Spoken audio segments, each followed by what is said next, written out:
से काम करती है। ऐसा थोड़ी कि हम ला के सारी दुनिया को बताएं कि हमारे यहाँ जाली लाइसेंस है, हमारे यहाँ 2 नंबर काम होता है और ये देखें ये 262 लोग हमारे यहाँ जाली हैं, मशकूक हैं।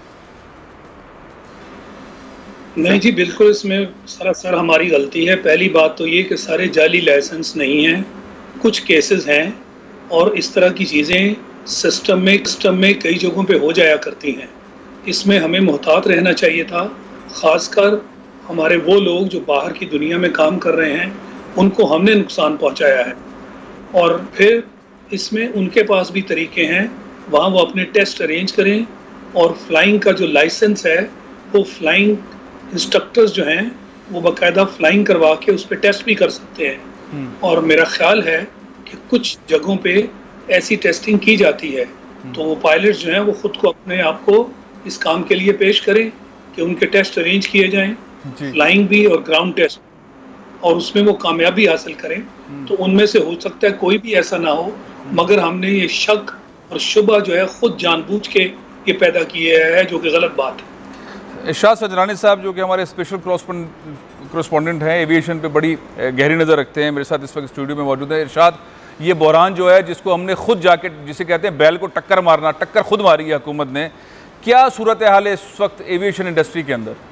बिल्कुल फैसल साहब, इसमें बहुत बड़ी गलतियां सामने आई हैं। इस हवाले से पीआईए के एयर मार्शल रशद मलिक जो सीए, उन्होंने एक मतलब फिर ख़त लिखा है एविएशन डिवीज़न को कि जो कि हवेली हादसे में 2 शहीद पायलट है उनका नाम भी डाला गया है। मुख्तलिफ ऐसे पायलट्स हैं जिनका इसमें 39 पायलट ऐसे जो हमने भी इन्वेस्टिगेशन इसमें उनका नाम वो पीआईए के लिए काम भी नहीं करते, फिर भी उनका नाम लिखा गया है। लेकिन इस वक्त एक बड़ी बुरी पाकिस्तान के लिए खबर ये है कि भारतीय लॉबी मुकम्मल तौर पर काम कर रही है। कुवैत एयर में से कल जो है 7 पायलट जो है वो सस्पेंड कर दिए गए हैं। इसके अलावा अब सिर्फ ये मामला, क्योंकि जो फ्लाइट इंजीनियर्स होते हैं वो भी सिविल एविएशन से इसी तरह लाइसेंस हासिल करते हैं, तो पाकिस्तान के 56 जो फ्लाइट इंजीनियर जो कि कुवैत एयर्स में काम करते हैं उन्हें भी भारतीय लॉबी ने सस्पेंड करा दिया है। तकरीबन सैकड़ों पाकिस्तानी जो पायलट्स हैं वो काम करते हैं। इस हवाले से जो ज़राए कहते हैं कि इस वक्त इतना मनफी असर पड़ेगा कि भारतीय लॉबी जो कि चाहती है, जैसे पीआईए को यूरोप में जो 2007 में पाबंदी लगाई थी, इसी तरह की एक पाबंदी लगाने की जो भारतीय लॉबी कोशिश कर रही है। इसके अलावा अमेरिका में पीआईए के भी हाल ही में परवाज़ें शुरू हैं, उसको बंद कराने के लिए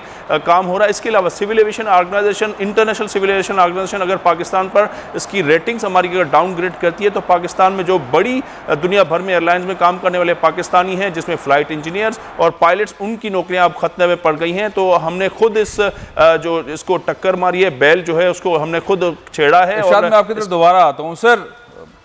शाहिद लतीफ़ साहब, ये जो नाजुक मामला, हमने 20,000 वैसे ही हमारे पास मसाइल हैं, इमेज बिल्डिंग का मसला, इंडिया हमें हर जगह पे वो करता है, इस मसले से हम निकलेंगे किस तरह? आपने एक बहुत अच्छी तजवीज़ दी कि जाएं टेस्ट करवाएं और टेस्ट करने के बाद पायलट्स दोबारा आ जाएं, लेकिन एविएशन इंडस्ट्री में पाकिस्तान के मुख्तलिफ शोबों के अंदर बहुत सारे लोग हैं, सबके सब मशकूक और मुख्तलिफ फील्ड्स के अंदर भी मशकूक। हुकूमत के पास कोई रिव्यू किस्म का कोई पॉलिसी हो सकती है इस स्टेज के ऊपर? कुछ और कर सकती है हुकूमत, करना चाहिए पीआईए के चेयरमैन को? देखिए, एक और अहम नुक्ता जो भी सामने आया है, ये जो बात कर रहे थे कि उसमें फ्लाइट इंजीनियर्स को भी सस्पेंड किया है। देखें, पाकिस्तान के से कुछ इंजीनियर्स पीआईए में जाते हैं।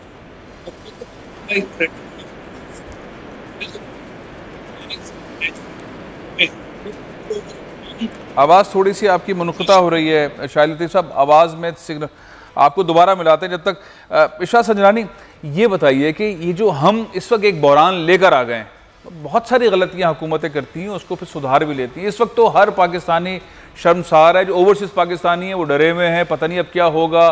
जो एविएशन वाले हैं वो घबराए हुए हैं, पालपा वाले हैं वो घबराए हुए हैं। क्या इससे पहले कोई नवीद मिलती है तहकीकात से मुताल्लिक ऐसी जिसके अंदर रुसवाई की जाए बग़ैर मुजरिम साबित किए हुए कि हाँ ये चीज़ है और आप साबित हो गए और कोर्ट के तहत या इसके तहत उसके तहत आप बिल्कुल करें? इंक्वायरी के लेवल के ऊपर इस तरह की कोई नवीद माजी में मिलती है? देखिए, बिल्कुल हाल ही में इस हवाले से जो मियाँ साकिब निसार थे, चीफ जस्टिस ऑफ पाकिस्तान, उन्होंने इस हवाले से इस मामले की मुकम्मल एक तहकीकात कराई थी। उसमें फैसल साहब सिर्फ और सिर्फ 27 पायलट ऐसे सामने आए थे, उसमें से 16 से 17 पायलट्स पीआईए के थे, लेकिन उसमें भी तकरीबन 7 से 8 ऐसे पायलट थे जो कि कोर्ट्स में फिर गए, वो मामलात में गए और वो क्लियर होके आए। इस वक्त भी वो फ्लाइंग कर रहे हैं। तो ये मामला इतना ज़्यादा बड़ा नहीं है। और जैसे मैंने भी कहा कि जो तकरीबन 39 पायलट ऐसे हैं जिनका नाम लिस्ट में शामिल है, लेकिन वो PI के हैं ही नहीं। उसके अलावा इन्होंने लिखा है कि 9 पेपर्स में कोई फेल है तो पेपर्स होते ही जो 25,000 और सवालात के जवाब देने के बाद जो ATPL का मामला ये है कि टेक्निकल चीज़ें बहुत सारी हैं, बहुत सारे सवालात हैं, जहाज़ गिरा है, लोग शहीद हुए हैं, दुनिया भर के अंदर खबर बनी, लेकिन उसकी तहकीकात के जवाब में जिस तरह से हुकूमत पाकिस्तान ने स्ट्रेटजी अपनाई है उससे बहुत ज़्यादा रुसवाई वाला मामला है। शाहिद लतीफ़ साहब, सर मैं उसी पॉइंट के ऊपर वापस आता हूँ कि हम गलती तो कर बैठे हैं, सब लोग मान रहे हैं, हुकूमत के लोग सर पकड़ के बैठे हुए हैं, क्या किया ये, अब इसका रेस्क्यू रास्ता कौन सा है शाहिद लतीफ़ साहब? देखिए जी, रेस्क्यू रास्ता जो एक मैंने बात आपसे की जी सर, खासकर जो फ्लाइट इंजीनियर्स वो जो PAF जैसी ऑर्गेनाइजेशन से गए हैं, वो तो साल हा साल अपना कोर्स करके फिर उन्होंने डिग्रियां हासिल की, PAF में काम किया, और फिर जब वहाँ गए तो एक टेस्ट वगैरह दे के वो उसमें शामिल हो गए। उनकी तो एस्टैब्लिश्ड है, उस पर कोई शक नहीं कर सकते आप।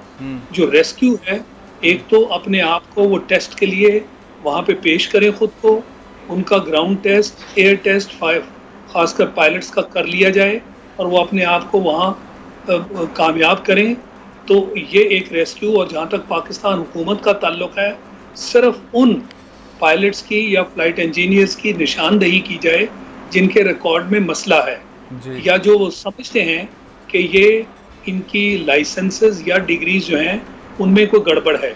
ये सब पे अप्लाई करना बिल्कुल सरासर ज्यादती है और लोगों के साथ जुल्म है।